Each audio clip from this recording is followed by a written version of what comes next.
Um, Here's a brief overview of the book of Ecclesiastes. If you notice in the book, the writer's name is not mentioned in this book, um, but a lot of people do say it has passages that refer to King Solomon, and it probably reads as Solomon is looking back at his sober time or getting prepared for death and starts writing the book.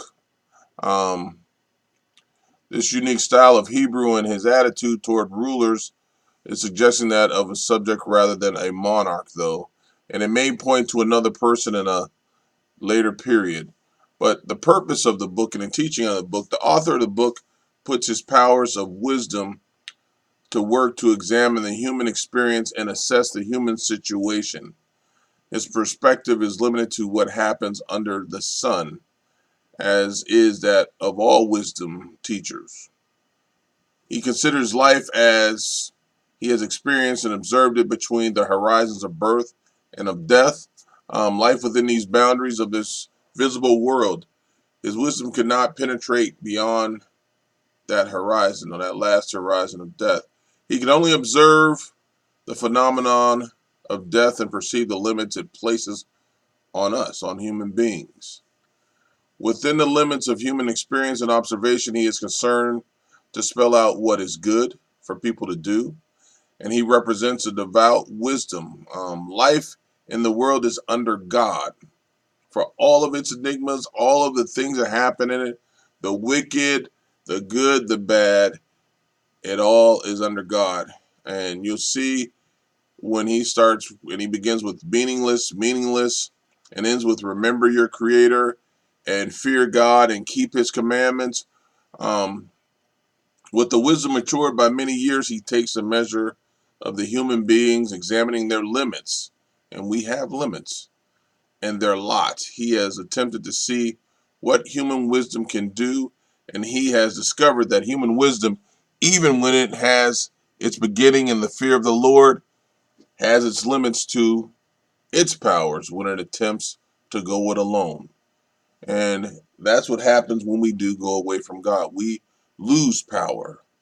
When your faith is weakened and you have doubt, you lose the power that comes with faith. And he acknowledges that we have these circumstances that limits us.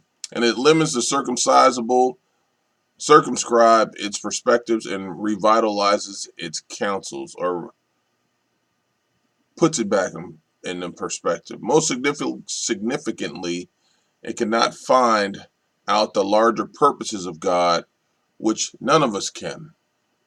That's not for us to know, or the ultimate meaning of human existence. With respect to these, it can only pose questions.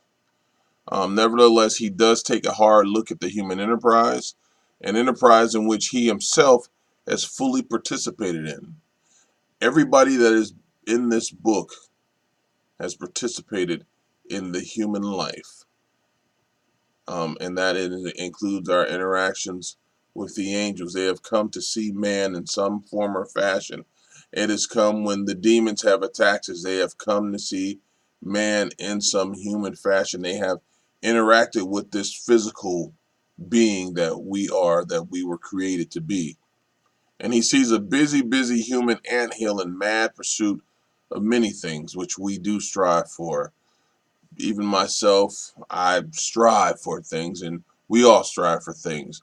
Trying now this, now that, laboring away as much as we can, and we'll never master the world. We can do all we want. So there are secrets that we will never attain because we can't master the world. And he sees these things, and he takes a hard look and concludes that human life in this mode is meaningless, its efforts all futile. And then he explains later on, what then does wisdom teach him? And as he goes through it, he tells you what wisdom teaches him. And we'll continue to read through this book. It is a very good book. It is a very strong book, and it looks at us from birth to death. And it's not a long book, so it's something that's easily readable. Now it has a lot of detail in it, and when we come back around to it, when we start breaking it down, we'll go through that. But just know that the theme, the meaningless of humans' efforts on earth apart from God, is verse 2 in the first chapter. The introduction we have, then you have discourse, and then we find us seeking pleasure in meaninglessness. Human wisdom is meaningless. Toiling to accumulate things is meaningless. He speaks of things that we do in the flesh that we take great value in.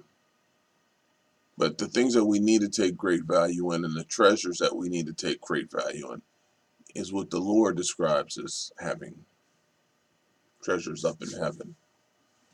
Amen.